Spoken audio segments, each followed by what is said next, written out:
Ce programme est financé par les amis et partenaires du ministère de Joyce Meyer.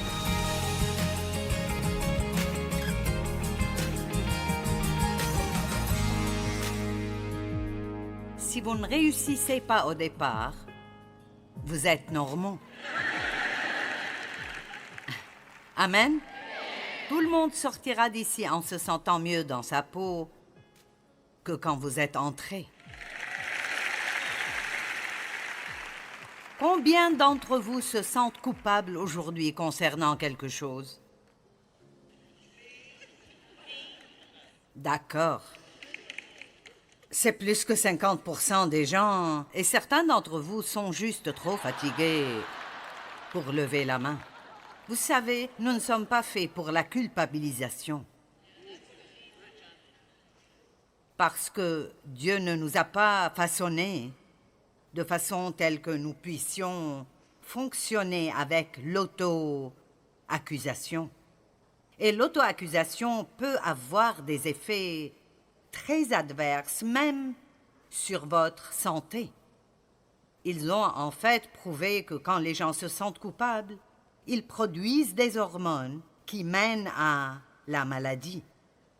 J'ai été dans un asile psychiatrique une fois pour servir avec un groupe de personnes et je me rappelle toujours qu'il y avait beaucoup de personnes là-bas qui disaient « Tout est de ma faute. Tout est de ma faute. C'est de ma faute. » Vous savez, vous avez le pardon même avant d'avoir péché.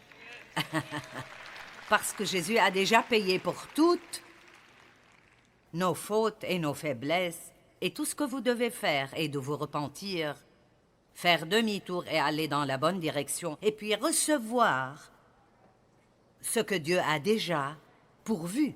Nous passons beaucoup de temps à demander des choses de Dieu, mais pas assez de temps à recevoir. Je vous suggère donc ce soir qu'au moins 3 fois par jour, vous disiez à haute voix « Dieu m'aime ». Et ensuite, arrêtez et digérez ces mots. Dieu m'aime à moi. Quand j'essayais de dépasser tout l'abus que j'ai traversé et je me sentais mal dans ma peau, et il y a des personnes ici qui se sentent mal dans leur peau.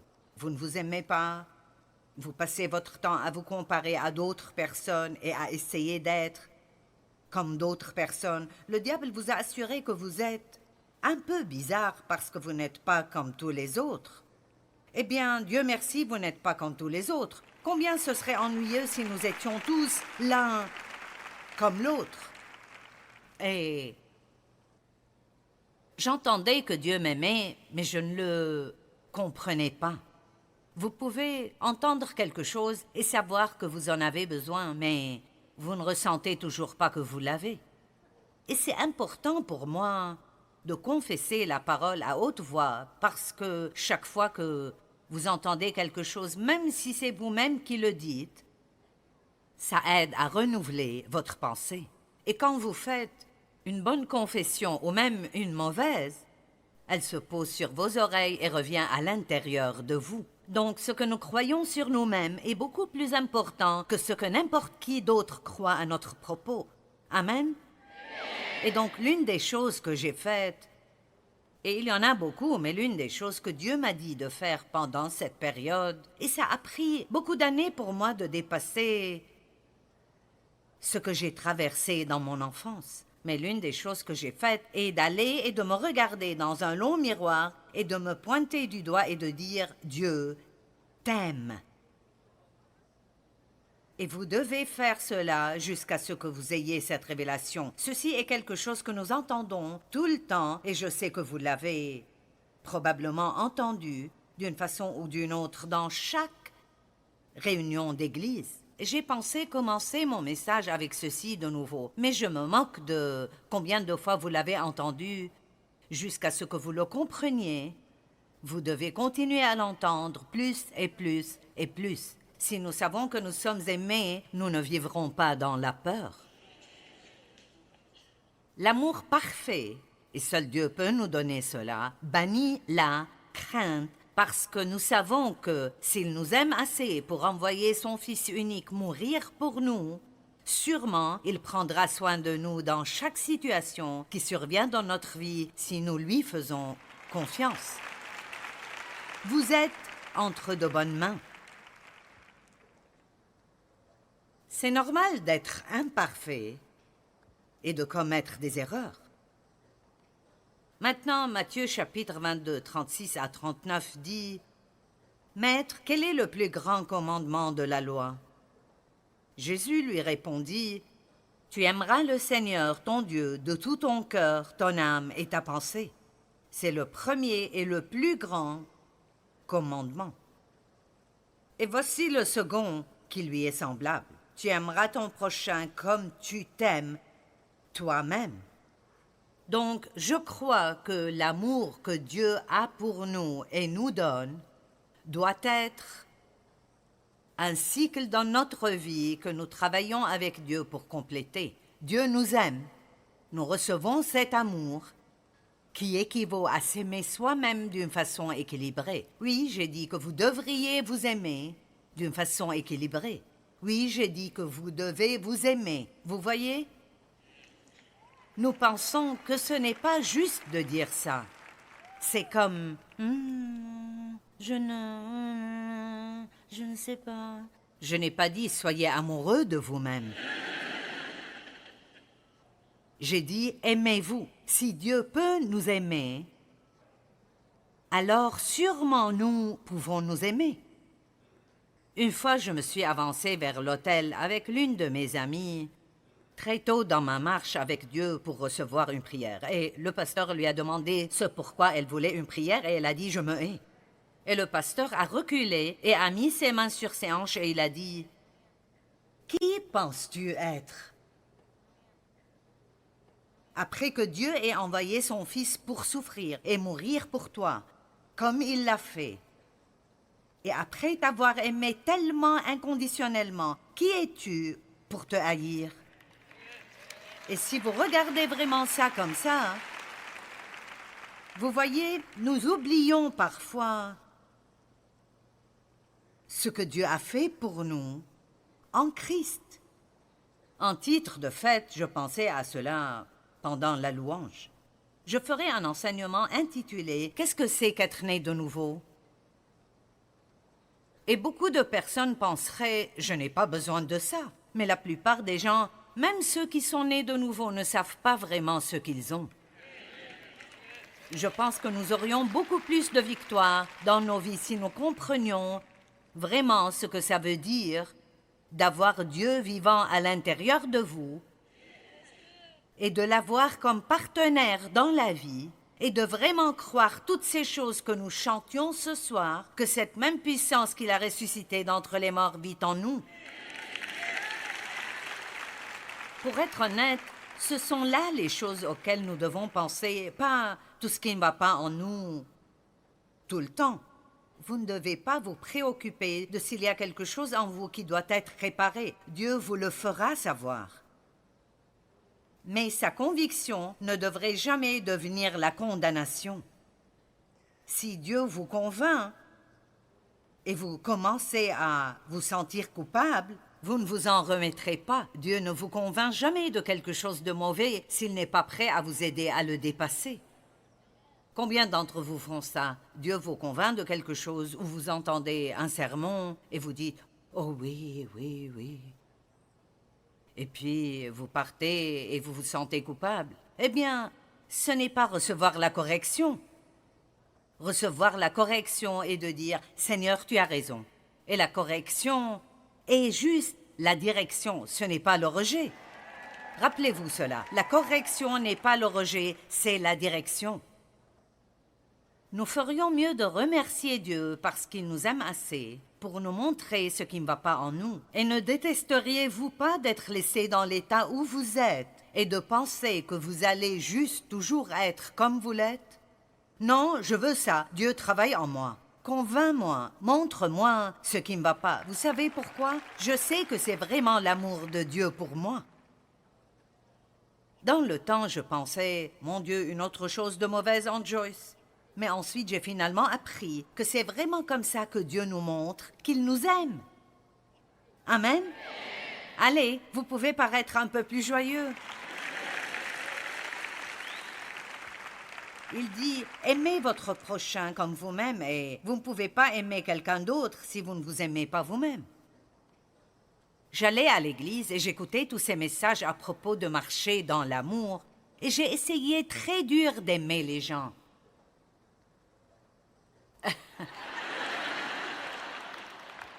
Et ils m'énervaient tellement. Et je voulais les changer tous. Allez, vous riez parce que vous savez que c'est vrai. Mais je ne comprenais pas, si je voulais tellement cela, pourquoi je ne pouvais pas le faire. Et Dieu m'a appris, c'est parce que tu ne t'aimes pas toi-même. Vous m'avez peut-être entendu dire ceci avant, mais je répète, vous ne pouvez pas donner ce que vous n'avez pas.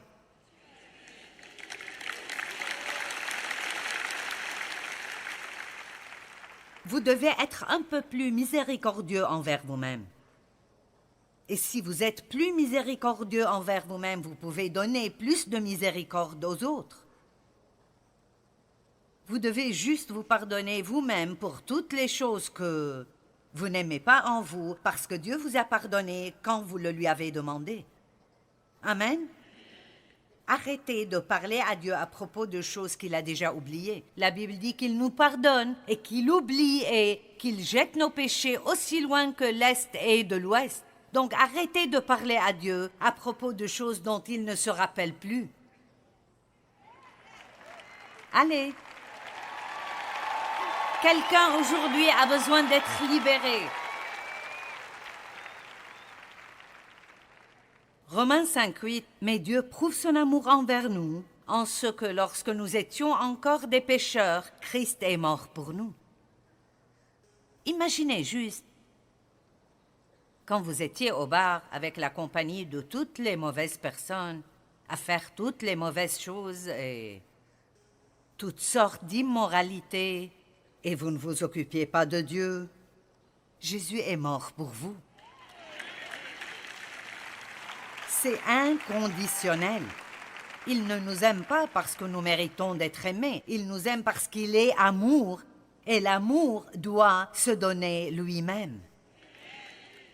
Il ne peut rien faire d'autre. L'amour doit se donner lui-même. Et il y a d'autres belles écritures dans la Bible à propos de l'amour. Je suggère que vous étudiez cela, mais je veux vous lire 2 versets dans le psaume 139. « Seigneur, tu m'as fait ce que je suis, et tu m'as tissé dans le ventre de ma mère. Je te loue, ceci est David, je te loue d'avoir fait de moi une créature aussi merveilleuse. Tu fais des merveilles, et je le reconnais bien. » Donc il me semble que David est en train de dire « Je suis vraiment merveilleux ». Eh bien, à chaque fois que j'essaye de vous faire penser quelque chose de bien à propos de vous-même, vous êtes silencieux. Vous êtes spéciaux, vous êtes uniques et vous êtes merveilleux parce que Dieu ne fait pas d'ordures. Combien d'entre vous croient que Dieu vous a créé? D'accord. Combien d'entre vous croient que Dieu est merveilleux et qu'il fait des choses merveilleuses? D'accord. Donc, pourquoi cela vous exclurait-il? Oui, c'est une bonne question. Merci, mon frère. C'est une très bonne question. Maintenant, je vais dire quelques trucs ce soir et j'espère bien que ça vous fera penser. John Maxwell dit que nous pouvons échouer vers l'avant. Que veut-il dire? Il veut dire que si nous échouons dans quelque chose, si nous sommes prêts à apprendre de nos erreurs, ça pourrait en fait nous aider plus tard dans notre vie et dans notre marche avec Dieu. Mais maintenant, écoutez, tant que vous vous sentez coupable concernant les échecs ou les erreurs, vous n'en apprendrez absolument rien, donc vous continuerez à les faire encore et encore et encore et encore. Et je vous le répète parce que je sais que vous en avez besoin. D'accord, disons juste que Supposons que vous venez demain et j'enseigne un message exaltant sur la bouche. Et tout le monde ici est convaincu. Vous avez pris la décision, c'est décidé, je vais faire attention à mes mots. J'ai entendu cela, Seigneur. Oui et amen. Mais vous vous sentez vraiment coupable concernant vos paroles et la façon dont vous avez parlé aux gens. Et donc, si vous faites ça, cette culpabilisation vous gardera d'apprendre ce que vous devez apprendre pour pouvoir vous améliorer par la grâce de Dieu et ne pas le refaire. Vous m'entendez? Tant que vous vous sentez coupable concernant vos fautes passées, vous ne pourrez rien en apprendre. Vous continuerez à les répéter.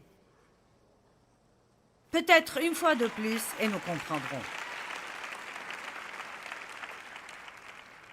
Ceci est vraiment une vérité très profonde. Parce que, vous voyez, nous pensons que nous sommes supposés nous sentir coupables. La Bible dit « Pleurez à cause de votre péché ». Il y a un temps pour pleurer, mais il y a un temps pour lâcher prise et continuer. Je ne suggère pas de prendre nos péchés à la légère et de juste en rire comme si de rien n'était. Si vous aimez Dieu, vous pleurerez si vous sentez que vous avez fait quelque chose qui le blesse. Mais vous pouvez très rapidement recevoir la grâce de Dieu et le remercier parce qu'il vous la montre. Vous n'avez pas besoin de vous sentir coupable. Et si c'est ce que vous sentez, tant que vous vous sentez coupable concernant votre erreur, vous n'apprendrez jamais rien d'elle et vous continuerez à les répéter encore et encore et encore et encore. Je pense que finalement, peut-être vous commencez à m'entendre. Pouvez-vous m'entendre au fond? D'accord. Oh, j'en ai une autre ici pour vous qui éclatera vraiment votre bulle religieuse. L'échec n'est pas final et il n'est pas fatal. Ce n'est pas vraiment comment vous commencez, c'est comment vous finissez qui fait toute la différence dans la vie. L'échec fait partie de la condition humaine. Si vous faites des erreurs, vous êtes normaux. J'avais un grand problème avec la faiblesse parce que ma mère avait une nature plutôt faible. Elle était craintive, elle avait peur de mon père et donc elle savait qu'il abusait de moi sexuellement. Mais elle n'a rien fait pour me protéger. Et donc, Dieu merci, je n'ai jamais détesté ma mère. J'ai en quelque sorte une compréhension du fait qu'elle ne pouvait rien faire d'autre. Mais je haïssais la faiblesse. Et j'étais déterminée de ne jamais être comme ça, de toujours être forte. Et je voulais confronter les choses.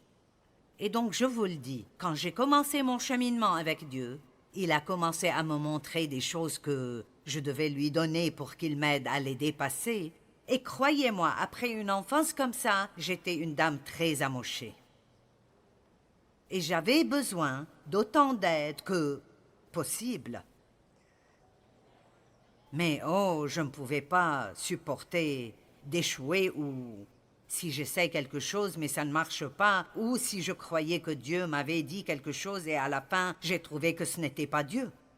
Je ne savais pas comment avoir tort ni comment faire des erreurs. Et je me souviens quand Dieu m'a dit, et vous penserez peut-être que ça semble être étrange, mais il a dit « Joyce, tu as la permission d'avoir des faiblesses. » Maintenant, vous allez penser « Eh bien, attendez une minute. » Non, vous savez, si vous allez dire cela aux gens, et ensuite ils pensent qu'ils peuvent avoir des vies bâclées, non. Si vous aimez Dieu, personne ne peut vous convaincre d'essayer de pécher exprès. Donc, je peux me tenir ici et vous donner des libertés qui vous aideront à être la personne que vous voulez être. Et je vous dis que vous n'irez pas de maintenant jusqu'à la fin de votre vie sans jamais faire de faute. Pardon.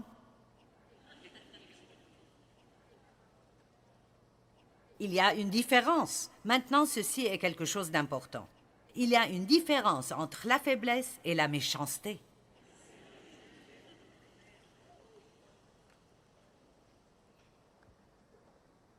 si vous avez un cœur méchant, vous et Dieu aurez des problèmes. Mais si vous avez des faiblesses, c'est pour cela qu'il a envoyé Jésus.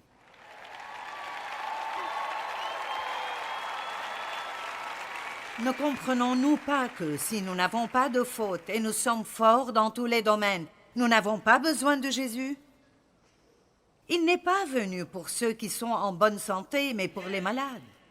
Il est venu pour ceux qui sont malades dans leur esprit, ceux qui ont des fautes, ceux qui ont des problèmes. Et c'est si libérant quand vous apprenez que le monde ne s'écroulera pas à chaque fois que vous faites une erreur. Et c'est si merveilleux quand vous êtes assez libre pour dire « J'ai pensé que j'ai entendu Dieu, mais ce n'était pas Dieu ». Combien serait-ce libérant de pouvoir dire ouvertement « J'ai fait une erreur, je suis désolé ».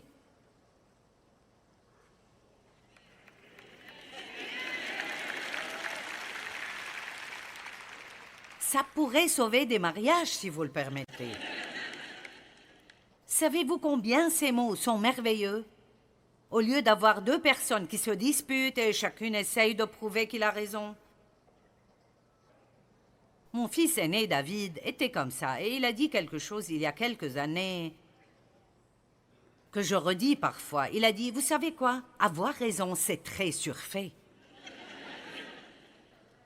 Vous n'en tirerez pas autant que vous pensez. Donc, dites juste, j'avais tort, je suis désolé. Eh bien, vous ne parlez toujours pas tellement, mais... Une personne ici a applaudi un peu. D'accord, regardons quelques personnes. Le roi David a commis l'adultère et le meurtre. Et pourtant, Dieu a dit que David était un homme selon son cœur. Maintenant, comprenez cela. Écoutez-moi, si vous pouvez juste comprendre cela, si vous ne comprenez rien d'autre de ce que je dis, je sais que ça m'aidera et j'espère que ça vous aidera. Vous savez pourquoi il pouvait dire cela à propos de David? Bien que David soit passé par ce temps dans sa vie où il a montré la faiblesse et est tombé dans l'adultère, et puis pour essayer de cacher cela, il a fait tuer le mari de Bathsheba et il a menti. Ça a pris une année entière pour qu'il se repente. Il a continué d'essayer de s'en cacher. Et quoi à propos de Pierre? Il a renié Christ, et pourtant c'est l'un des plus grands apôtres. Et j'ai senti que Dieu m'a dit, David a fait plus de choses justes dans sa vie que de mauvaises. Et je pense que Dieu regarde toute notre histoire ici. L'une des choses qui m'a appris comment me reposer depuis que je me suis presque effondrée il y a 2 ans et j'ai dû apprendre que je ne pouvais pas continuer comme ça. Et l'une des choses qui m'ont aidée est quand Dieu a dit « Regarde tout ce que tu as accompli dans ta vie entière, pas ce que tu as accompli aujourd'hui. » Ça ne fait rien si vous ne travaillez pas pendant une semaine. Ça ne fait rien si vous vous couchez de temps en temps à regarder des films toute la journée. Ça ne fait rien. Regardez ce que vous avez fait toute votre vie, pas ce que vous faites aujourd'hui. Qui se sent coupable quand il essaye de se reposer? D'accord, quand je dis « bingo », vous devez avoir été libéré. Et je vous dirai quelque chose. Vous ferez plus de bonnes choses dans votre vie que de mauvaises. Ça vaut la peine de le dire encore. Nous ne pouvons pas donner ce que nous n'avons pas nous-mêmes. Si nous comprenons et nous recevons l'amour de Dieu, son amour complet pour nous, nous pourrons donner cet amour aux autres plus facilement.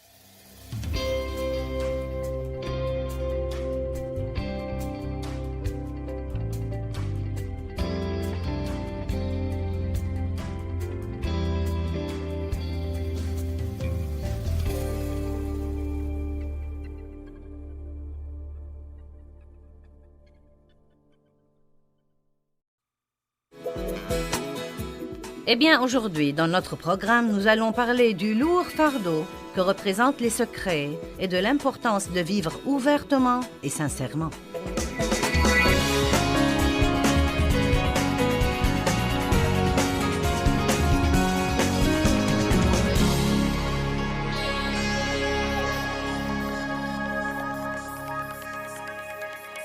Je veux vous parler ce matin des secrets et du lourd fardeau que représentent les secrets et de l'importance de vivre sincèrement. Sincèrement avec nous-mêmes, sincèrement avec Dieu et sincèrement avec les autres. Éphésiens chapitre 4, verset 15.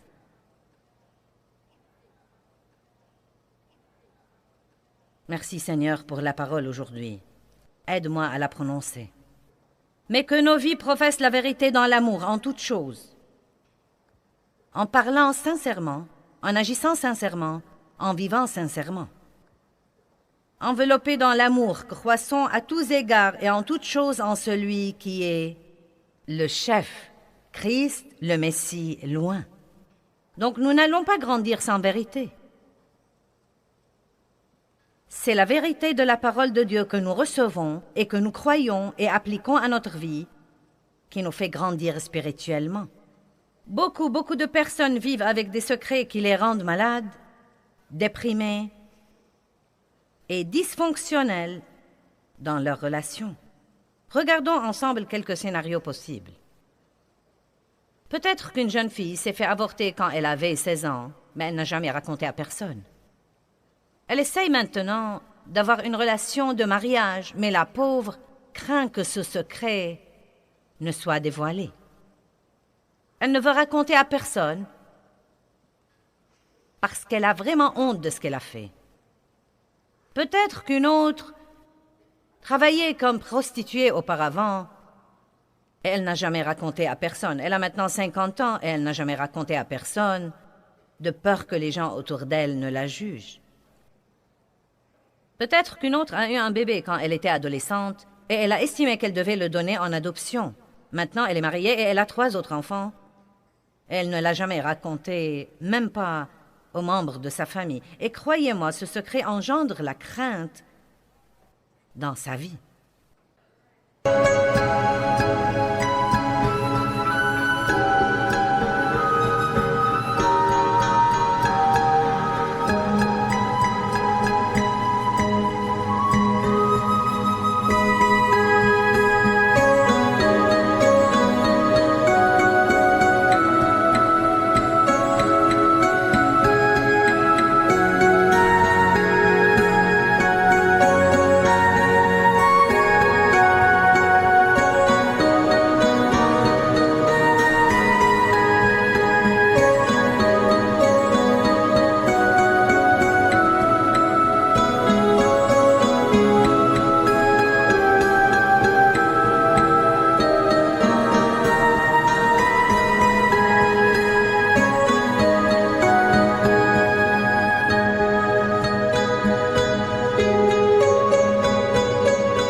Mon père a abusé sexuellement de moi quand j'étais enfant pour beaucoup d'années de façon régulière.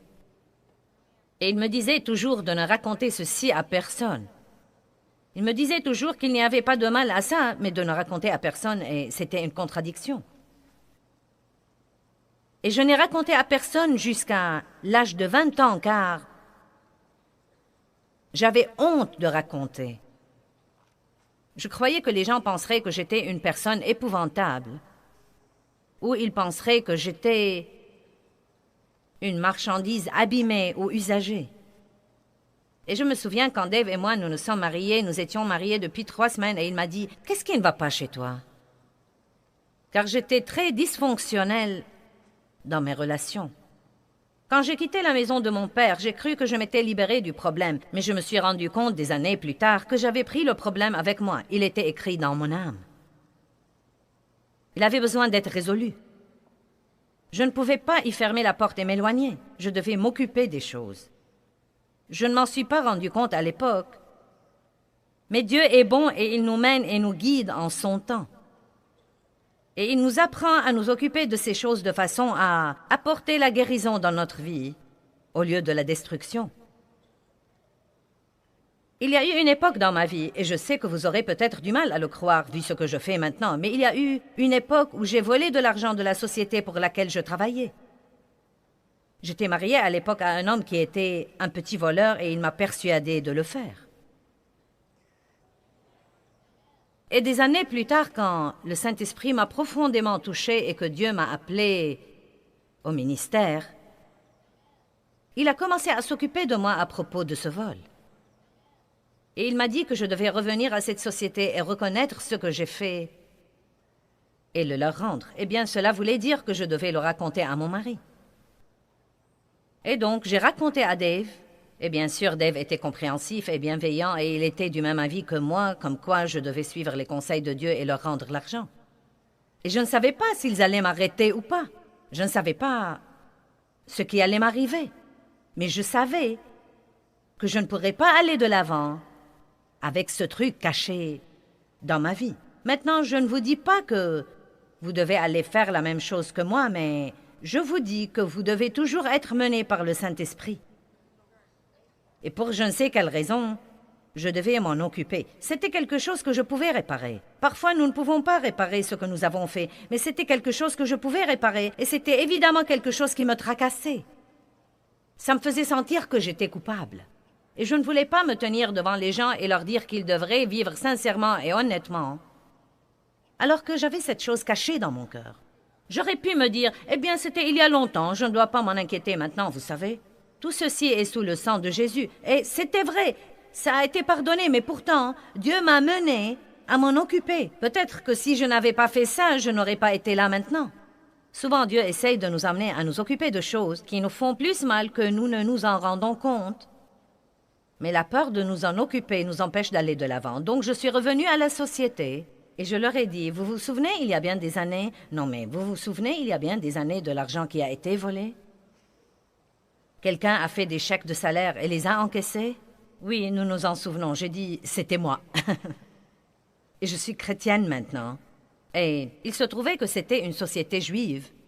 Donc je ne savais même pas s'ils comprendraient ou s'ils comprendraient ce que je ressentais. Mais je leur ai dit, je suis chrétienne maintenant et Dieu s'est occupé de moi pour réparer ça. Et donc je veux vous rembourser l'argent. Et ils m'ont laissé faire et tout s'est bien passé. Et je me sentais bien.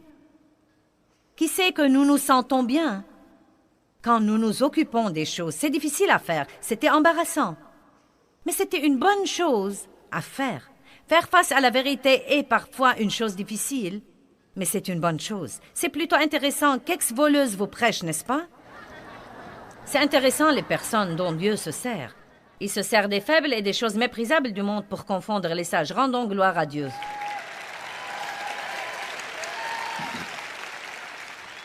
Regardons le psaume 90, verset 8.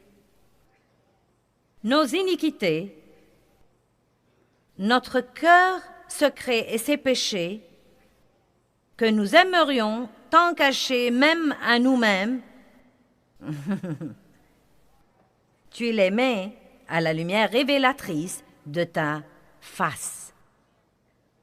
Voyez, il y a des choses que nous enterrons au-dedans de nous-mêmes, et nous les enterrons si profondément que nous ne voulons même pas les regarder ou y penser. Ce pourrait être quelque chose qui est arrivé il y a longtemps et que vous avez vraiment oublié. Mais si Dieu vous le rappelle, je ne crois pas que vous avez besoin de fouiller pour vous rappeler de choses. Mais si Dieu vous le rappelle, si Dieu vous rappelle quelque chose, vous devez aller vous excuser auprès de quelqu'un pour l'avoir maltraité, même si c'était il y a 10 ans. Sachez que Dieu s'occupe de vous. L'important, c'est de suivre toujours les conseils du Saint-Esprit, car sinon, vos problèmes seront plus compliqués. Et je peux pratiquement vous assurer qu'avec tout ce monde qu'il y a là, il y a des gens en ce moment à qui je m'adresse directement, et il y a des choses dont Dieu vous dit de vous occuper, mais vous continuez à tourner et à tourner autour de la même montagne maintes et maintes fois, et vous les remettez et remettez à plus tard. Et croyez-moi, les choses ne vont pas s'améliorer tant que vous ne ferez pas ce que Dieu vous dit de faire.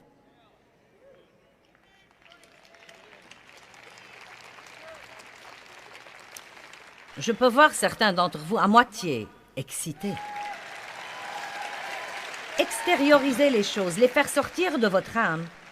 Vous en occuper est peut-être difficile, mais c'est si libérateur, si merveilleux de le faire. Je me rappelle que je prêchais en Russie il y a très très longtemps. J'ai raconté les abus sexuels de mon enfance. Et à la fin, j'ai demandé aux victimes d'abus sexuels de s'avancer pour que je prie pour elles. Et Dave et moi parlons toujours de temps en temps de certaines de ces femmes qui se sont avancées. Il y avait des femmes de 80 ans qui ont été victimes d'abus sexuels dans leur enfance et qui ne l'avaient jamais raconté à personne. Et quand je leur ai donné cette occasion de venir, et par le fait même de s'avancer, elles ont reconnu « oui, ceci m'est arrivé ». Elles pleuraient et pleuraient et pleuraient et pleuraient, et on pouvait voir la purification et voir la libération qui avait lieu dans leurs âmes, d'avoir pu l'extérioriser en public et de voir qu'elles étaient toujours aimées inconditionnellement. La vérité est une chose puissante, et le Saint-Esprit est l'esprit de vérité.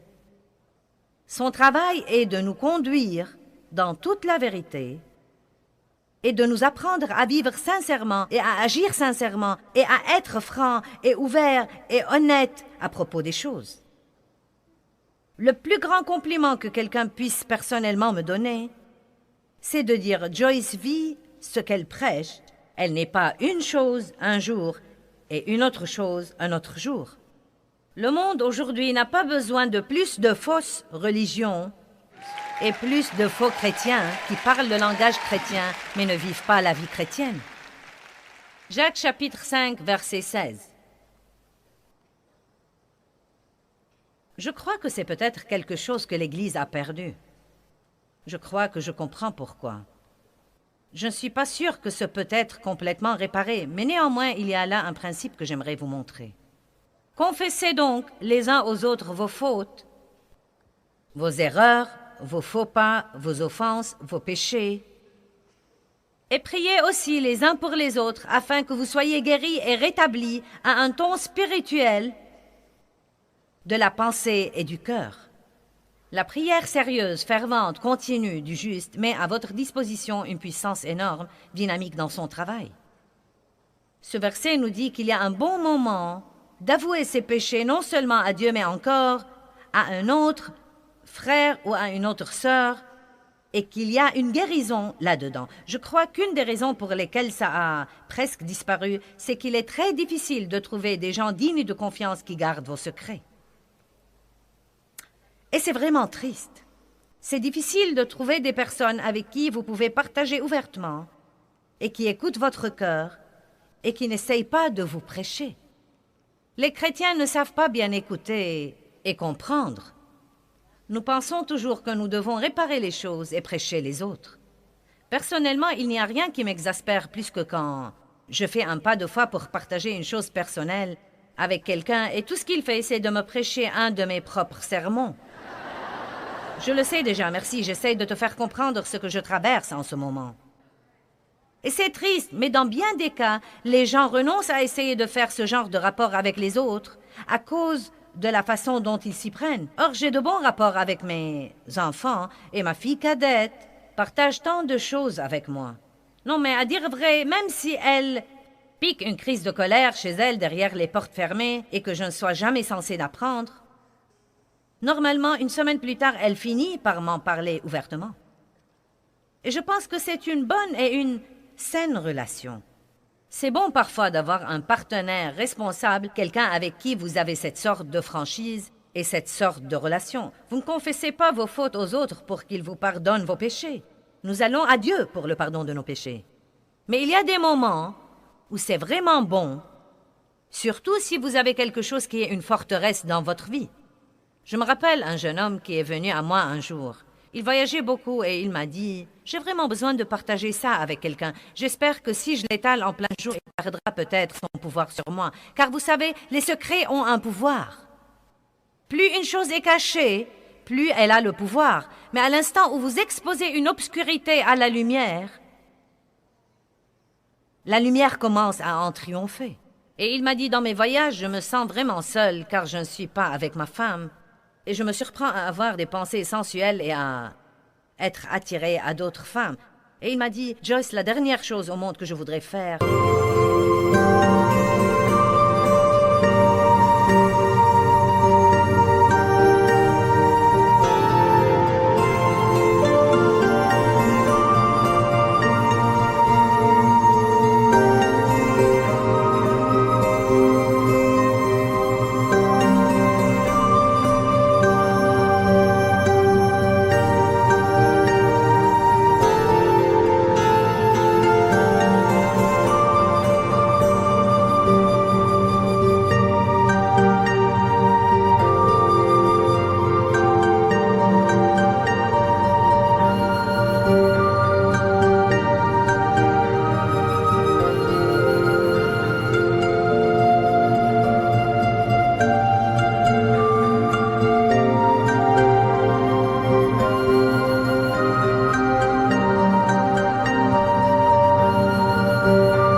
c'est d'être dans le ministère et de prêcher. Prieras-tu pour moi?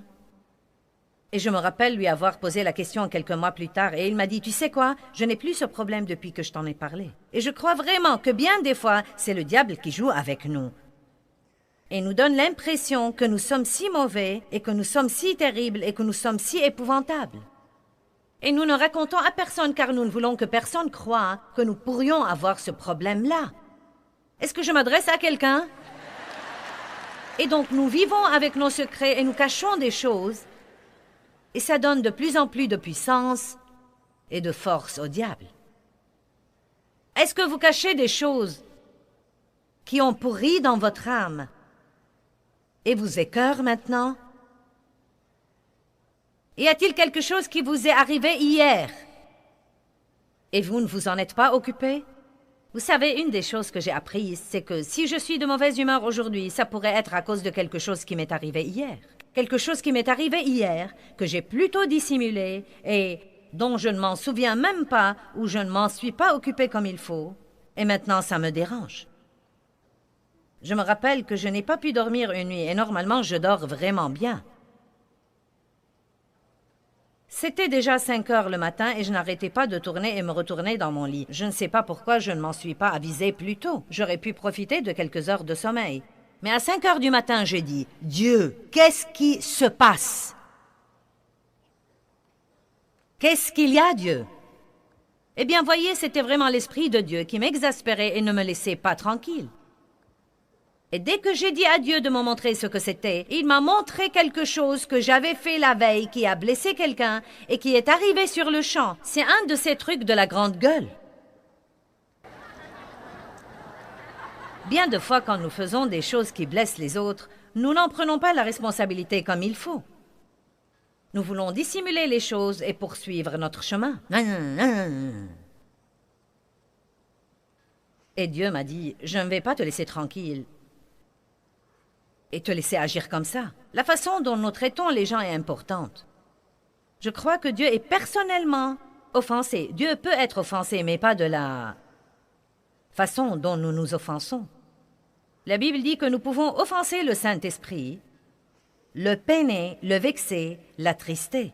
Et je pense vraiment que Dieu s'offense quand nous maltraitons les gens et que nous nous en fichons, puis nous nous faisons appeler chrétiens, et nous avons nos petits autocollants et nos bijoux chrétiens et notre baragouin chrétien. Et pourtant, nous pensons qu'il n'y a pas de mal à marcher sur les pieds des autres et à les blesser sans nous donner la peine de nous en repentir ou reconnaître ce que nous avons fait. Et donc, je suis contente que Dieu m'ait empêché de dormir cette nuit-là.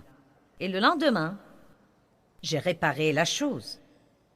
J'aimerais mieux pousser les choses à l'extrême et demander à quelqu'un de me pardonner, même s'il n'a pas fait attention à ce que j'ai fait, que de laisser tomber. Peut-être que vous avez été blessé hier et vous ne vous en êtes pas occupé. Ou que vous avez entendu une mauvaise nouvelle. Peut-être que quelqu'un vous a offensé et vous n'avez rien fait. Peut-être que vous avez eu une dispute qui n'a pas été réglée.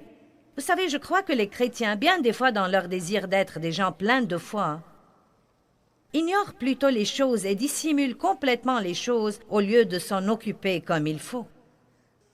Et bien des fois, nous devons vraiment parler ouvertement et honnêtement à Dieu de tout ce qui nous tracasse et de ce qui nous blesse. Car dès que vous commencez à confesser et à parler de quelque chose, vous l'étalez en plein jour, et une fois qu'il est étalé en plein jour, il perd son pouvoir sur vous.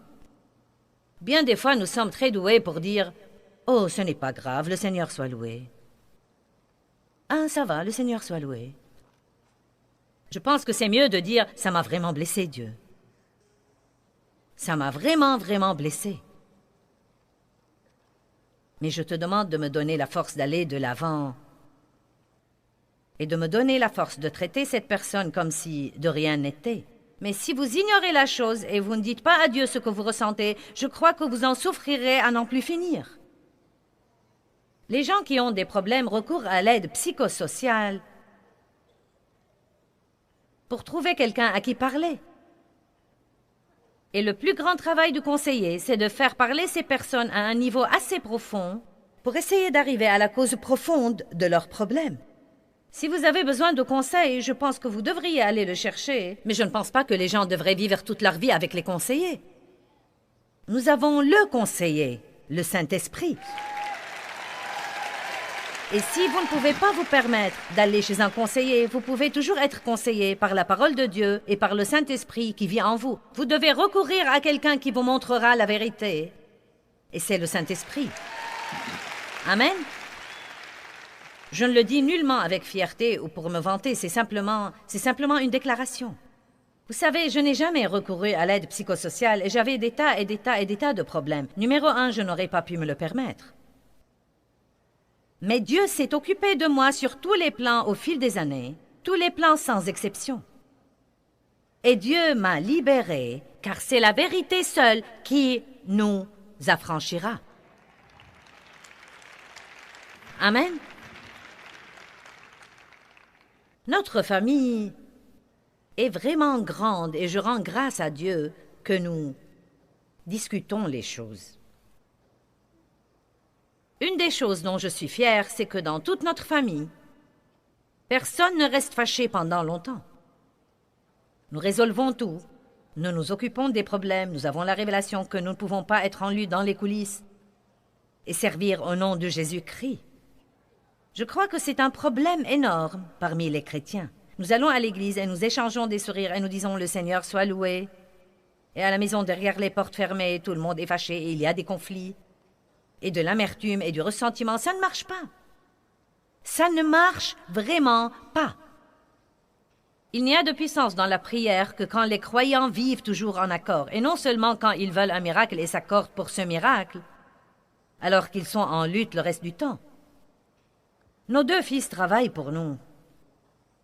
Notre fils aîné David et notre fils Benjamin Dan.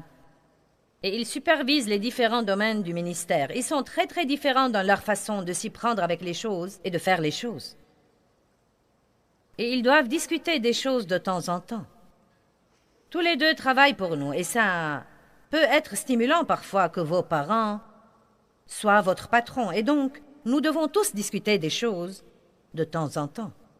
2 de mes beaux-fils et une de mes belles-filles travaillent pour nous. Nous devons toujours être francs comme famille au lieu d'essayer d'enterrer les choses et de ne pas nous en occuper. C'est bon de parler. Même pour certains d'entre vous, les types qui n'aiment pas parler. Je sais que les hommes ne sont pas toujours les meilleurs communicateurs. Les femmes semblent avoir le gène de communication. Et les femmes veulent parler des choses et en parler et les hommes vous regardent comme ça. Mais croyez-moi, les hommes, vous devez parfois faire un petit effort et parler. Et même si vous n'en avez pas besoin, votre femme en a besoin. Allez, les dames, aidez-moi.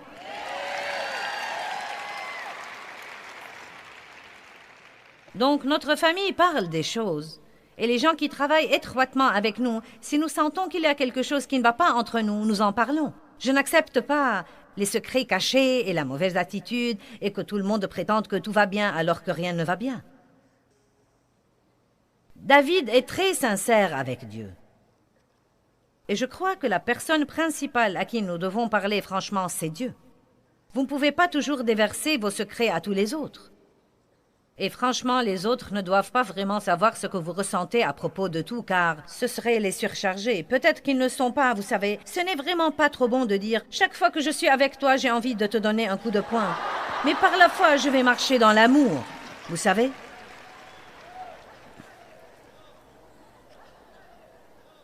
Il y avait des gens qui venaient me dire des trucs comme « Quand je t'ai d'abord rencontré, je ne t'ai pas supporté. Mais après avoir fait ta connaissance, je t'ai aimé. » Il y avait des gens qui me disaient « Je te demande pardon. » Car il y a eu une époque où je ne pouvais pas te supporter. J'ai pensé « Tu t'es débarrassé de ton problème et maintenant je l'ai et je dois te pardonner. » Donc nous devons faire preuve d'un peu de sagesse. Non, mais il y a des choses que vous n'avez pas besoin de raconter. C'est pourquoi la Bible dit « Professez la vérité dans l'amour. » Donc, je ne veux pas que vous rentriez chez vous et que vous disiez « Nous allons nous asseoir et parler et je vais te dire exactement ce que je pense de tout ce qui se passe dans cette maison, car Joyce m'a dit de le faire. » Mais je veux que vous commenciez, comme jamais auparavant, à être totalement et complètement sincère avec Dieu à propos des choses. Vous savez, ce n'est pas la vérité de quelqu'un d'autre qui va vous libérer. Nous aimons apprendre la vérité sur tous les autres.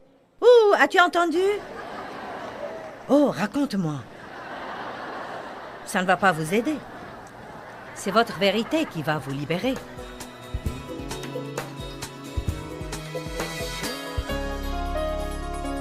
Vous savez, la vérité est extrêmement importante. La Bible dit que quand nous connaissons la vérité, elle nous affranchira. Et nous apprenons aussi dans Éphésiens que sans la vérité, nous ne grandissons pas spirituellement. Éphésiens 4,15 dit « Mais que nos vies professent la vérité dans l'amour en toutes choses, en parlant sincèrement, en agissant sincèrement, en vivant sincèrement. Enveloppés dans l'amour, croissons à tous égards et en toutes choses en celui qui est le chef, Christ, le Messie est loin. » Donc nous comprenons de ce verset que nous avons besoin de la vérité, et le Saint-Esprit est l'esprit de vérité. Il nous révèle notre vérité et la vérité de notre vie. Et si nous faisons face à cette vérité, il nous fera traverser les choses qui nous posent des problèmes dans notre vie.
khắp phương trời vẫn nhớ tới quê hương.